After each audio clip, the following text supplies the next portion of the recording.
Nithyanandam. Welcome back to the Kundalini Yogini. Thank you so much for joining me on today's live.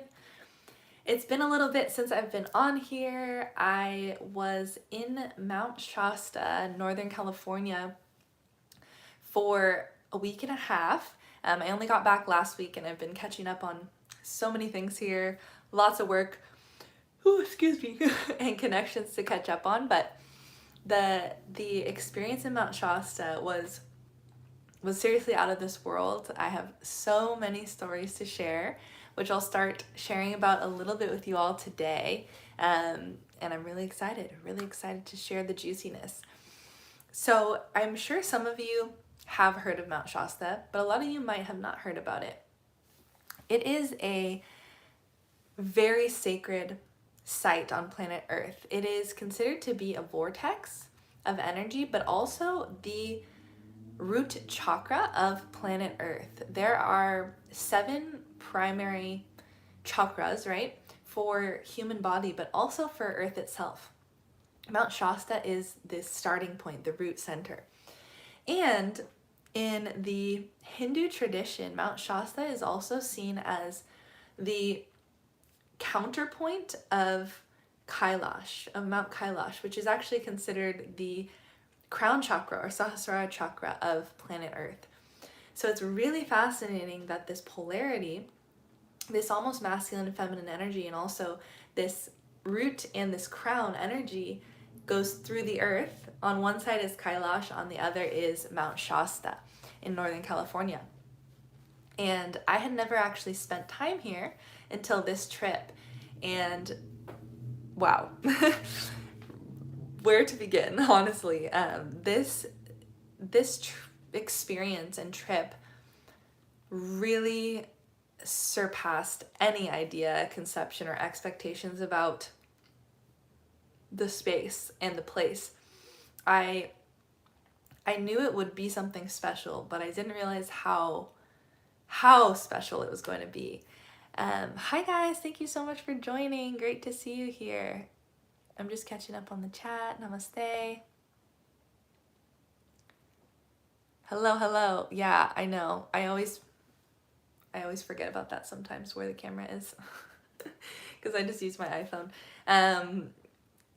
So yes, Mount Shasta is such an incredibly powerful energy field, and the best way I would describe it to you guys, it's very interesting because although it's the root energy, the root chakra, it is also very, very much crown energy vibes. It's super mystical, transcendental, meditative, as well as very grounded. I've never been in a place that has both of those at once, simultaneously. And that's what I think made Shasta so special for me personally, was feeling the intensity of both of those energies. And what made it so powerful was that while you're having all of these incredible, uplifting, mystical experiences, you're also feeling very in your body, very nourished, very grounded, very connected to nature. So it's this polarity, but it's such a powerful polarity to experience. So even my trip up to Shasta was quite a spiritual journey in itself. I drove up and road tripped up there with my friend and coworker Olivia, who teaches breathwork in the Portal, which is the retreat that we were all hosting. We're all instructors within the Portal. So we drove up together, and even on our journey, we were having some really wild experiences on our way up, and so much energy was starting to move through the body, like so much, in a way that I don't normally experience, passing through my vehicle, right, my consciousness. And as we got closer and approached Shasta in the vortex, there was this, new intensity to it. And I was having some very, very crazy vivid dreams while in the Shasta portal, and that's one thing I want to share about, because some of the coolest experiences were in the dream state as well. So the night before we entered Shasta, but we were right outside of it, I had a wild dream that actually woke me up from my sleep around 3:30 in the morning, because I was being initiated by my guru, by Swamiji, and I haven't had one of these dreams in quite a while. it was super powerful. And I remember he had his hand on my head, and I was having this crazy Kundalini awakening experience. And it's so much so that it woke me up from sleep. And that experience really encapsulates the whole energy of my time there, and that week there. I was rooted in this really profound state of consciousness, while simultaneously processing a lot of shadows and a lot of incompletions that were coming to the surface. But the best way I could say it is there was so much grace I was able to experience while in that energy field. That's what made it so special and stand out so much, was while things were rising to the surface to heal, there was just so much love and grace. I felt like I was just being so gently held as the things were arising. The property that we were on, the retreat space, was sacred lands, actually at the beginning of a springs, natural springs. So I was drinking straight from the river every day. Oh, that in itself was so magical and so healing. And we were off the grid. We didn't have Wi-Fi or cell data, so there was really no technology, no EMF, no distractions, no TV, nothing like that. So you can imagine that kind of container is in itself so transformative and healing and grounding, as I'm surrounded by this beautiful forest and this river next to us, and incredible stars at night as we would lay in the clearing and gaze up at them. Those were some of my favorite moments too, you know, those powerful moments of connecting with nature itself, because that in itself to me is inherently divine and spiritual, right? We don't always have to have these mystical experiences, but really nature in itself to me is so healing and so mystical in its very essence. Hi, thanks for joining. Yes, you should. Highly recommend, guys. If you haven't been there, go to Shasta. Go to Shasta. It really levels you up. It really, really levels you up in so many ways. Oh, one other experience I'll share that was pretty cool. I was feeling very connected to Lahiri Mahasaya, who some of you guys might know from my other videos I've done on here. I have a very strong connection to him and the Kriya Yoga lineage. So I was feeling very connected to Lahiri as I was there, and I remember I was speaking, it came up in conversation with a few people, my connection with him. Then, in the midst of the retreat midweek, I had another really crazy dream where I was swimming with a pod of dolphins, and when I was with them, I was literally in a bunch of them. They were swimming around me, and they were trying to communicate something to me urgently, some message.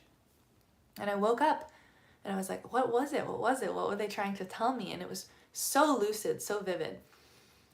So when we were in town on one of the off days, in one of the mystical stores there, they have all these metaphysical stores, you know, with crystals and books and all the fun stuff in there. There was, you know, hundreds and hundreds of pictures of different, you know, gods and goddesses and things, Jesus, Mary Magdalene, Buddha, all those things. But, you know, there's always certain beings that you see more commonly. Lahiri Mahasaya is not one of them. I've never seen a picture of his really in any metaphysical store, and most people in the spiritual community have no idea who he is. He's not like a very popular, well-known guru or teacher or ascended master. So as I'm walking through the store, a picture pops out to me. It was this card. It's sorry, it's reflecting. It's the dolphins in a DNA helix. And I saw this and I was immediately like, whoa, that's kind of crazy, because my dream that happened while I was in Shasta, right, was like related to dolphins and a message that they were trying to tell me. And I also have had some crazy initiations into DNA restructuring and healing a few years back. So I was immediately pulled to this picture, right? I go over to this picture and I'm like, I gotta get this, right? Directly below it, out of literally, again, hundreds of pictures in this aisle, Lahiri Mahasaya, sitting directly below the dolphins. And the only reason I saw him or noticed his picture was because I had that dream about the dolphins and I noticed them there. So when I saw his picture, yes, this is him, by the way. Yes, I'll type his name in the chat. Maybe somebody can type it too. Oh, sorry, it's backwards. I was going to show you. So his photo's there, sitting right under the dolphin card. And I was like, okay, this is no coincidence. Lahiri has been really communicating with me and following my energy here. So that was like such a beautiful experience. And later on in the trip, as we were leaving Shasta, this is kind of a part connected to this story, which is why I'm jumping ahead. The last night I had a dream that all of the instructors and me, which were like this little coven of witches, of powerful spiritual women, I was in this lucid dream state where we had a 24-hour window to go back in time and change something really small, like one little moment that would ripple and change the timeline. Basically, some part of our civilization, our society started to really go into chaos, and we were given this window to start trying to change things. A little moment, for example, one small conversation or one little interaction, something minor that wouldn't disrupt time, but could shift the timeline. So each one of us had this chance to go back and change something, And there was this little girl in real life, and outside of the dream state, that I met in a little coffee shop there in Shasta. She was so angelic and very powerful soul. You could see it in her eyes. And I met her and was petting her dogs, and she was so sweet. That was like a few days before.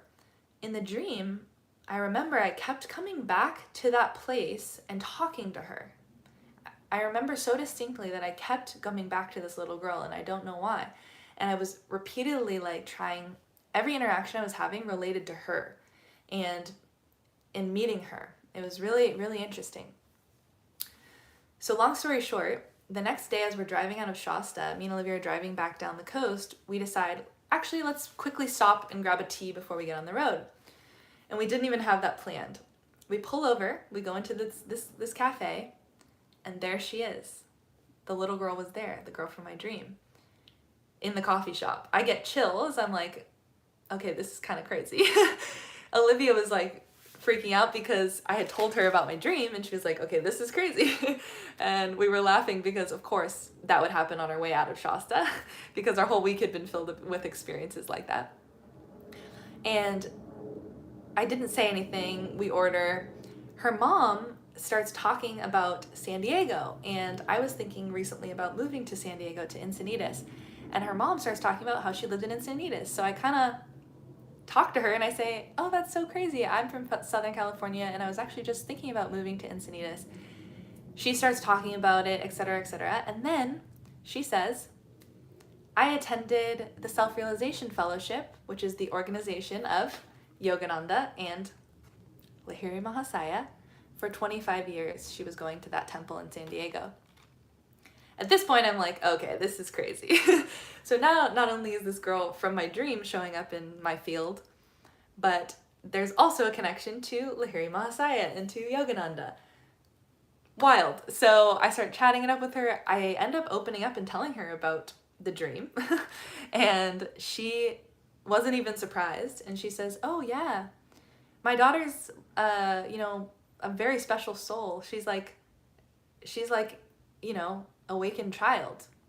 I've always known this about her. You should tell her about the dream. I think she needs to hear it, or whatever.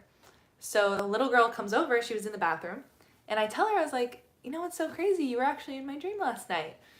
And she just kind of looks at me and smiles, doesn't say much, and then it gets really friendly with us during the rest of the conversation. As we're leaving, super sweet, wishes us a safe trip. And as we're walking out, Olivia kind of was saying to me, I think that she needed to hear that from you. And I felt that, and there were so many tears to this. I hope this story is kind of making sense to those of you guys listening.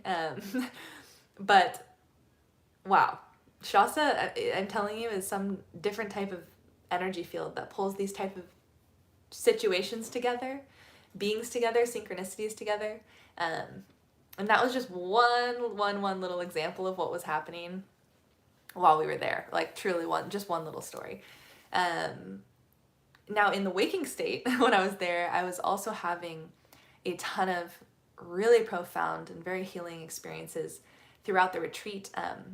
not only via my own, just presence there and, taking time in solitude and nature, meditating, journaling, but also during the actual sessions that the other instructors were teaching, breathwork classes, Reiki, different shamanic meditations and experiences that I got to have, and it was very powerful experiences.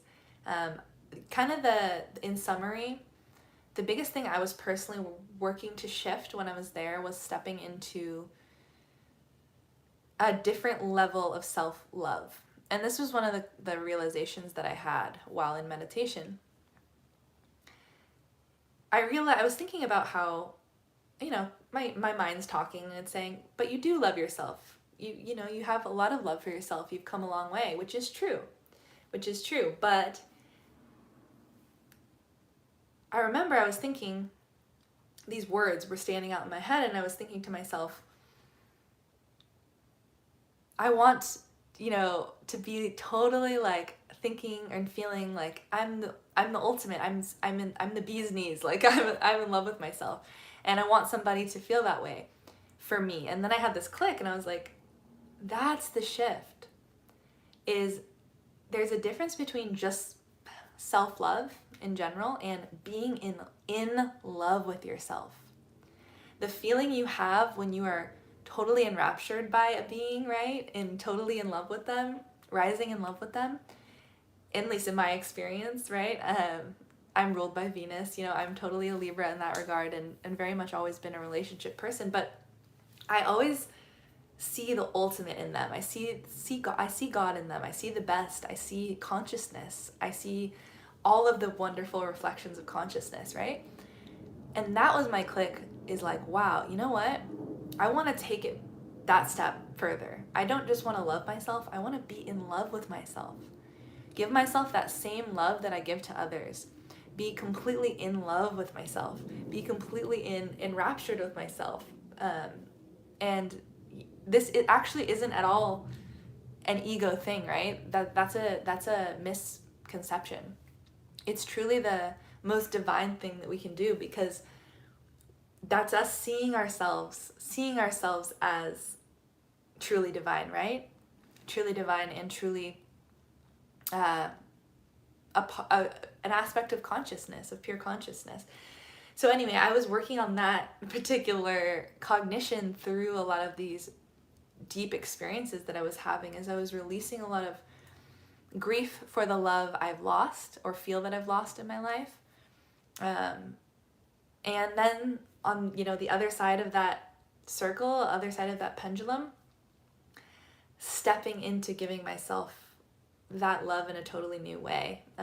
And so anyway, I know I've been sharing a lot, and I was rambling. I'm just kind of stream of consciousness sharing with you all right now, but this next chapter of my life, I'm consciously, intentionally stepping into a lot of independence and giving myself my integrity, giving myself my true love and authenticity, giving myself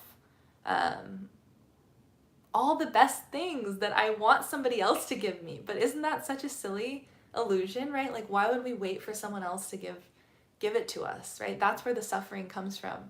I don't want to wait for anybody to give me those things. I want to give them to myself in such a joyous, abundant way, right? Like giving myself all the love, all of the care, all of the excitement and the laughs and that I might share with somebody else. And that's what I'm putting my energy towards right now in this next chapter of my life. I'm in a big opening right now. I'm about to enter into my personal Saturn return, and big shifts are happening and in the works. I feel it and I'm experiencing it. I'm looking to move soon as well, so I know my energy is really going to be shifting into a big thing, in a big new direction, right? And I have a lot growing and birthing and churning inside of me that I'm excited to share. Really, really excited to share with you guys as it develops. But those are some of my musings on Shasta. There was so many other things. including the presence of many, many masters and spirits that you can feel while you're there, especially when you're just in the forest. You can really feel a lot of mystical presences there. It's really beautiful. It's very powerful. Even, you know, one last thing I'll share. There was crazy, like a lot of people who live there talk about this too. People who aren't even spiritual or believe in these things talk about how they see orbs of light around Shasta, UFO type movement, different entities and energies there. It's very, very easy to see them there. And when we went up onto the actual mountain one of the days, when we drove up on Shasta herself, we were looking up at the peak of the mountain at sunrise, and there was a perfect rainbow coming out of the peak of the mountain. Like coming from the inside of the peak of the mountain out over the top, and there was no clouds in the sky. Like not a cloud in the sky. How does that happen? Right? So crazy. This rainbow is just coming right up the peak of Shasta. And actually a few different crazy rainbows we saw when we were there. Another one was a rainbow that was like around by the sun in a cloud, but like way up high in the sky. I've never seen a rainbow like that in my life. My friend Leia, she saw it and she pointed it out. We were right after we left a breathwork session. We looked up in the sky and there's this crazy floating rainbow like out of nowhere. That was so beautiful. Man, there's so much to share about it, honestly. If you guys have any specific questions about Shasta or my experiences there, you can definitely type them in the chat. I'll take a few minutes to check those out. Sending you guys so much love. I appreciate all your time and listening. Yeah, so much synchronicity.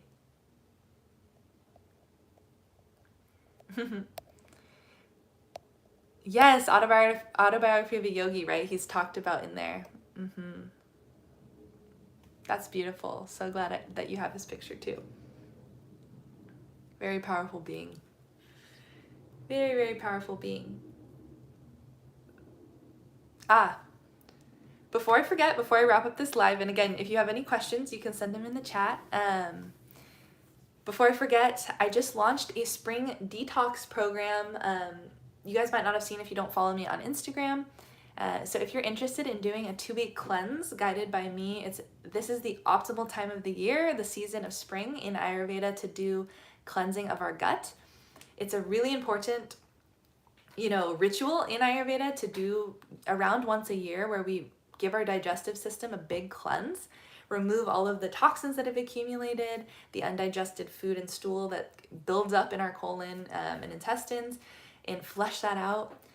It's so wonderful for clarity of the mind as well, clarity of our spiritual energy. So if this calls to you in any way, please sign up. I'll put the link down below. It's also on my link tree on my Instagram if you want to go there. I have just a few spots left, and you only have 2 more days to sign up. So if you're interested in that, join us. It's going to be such a beautiful process, and I can't wait to guide some of you guys through it.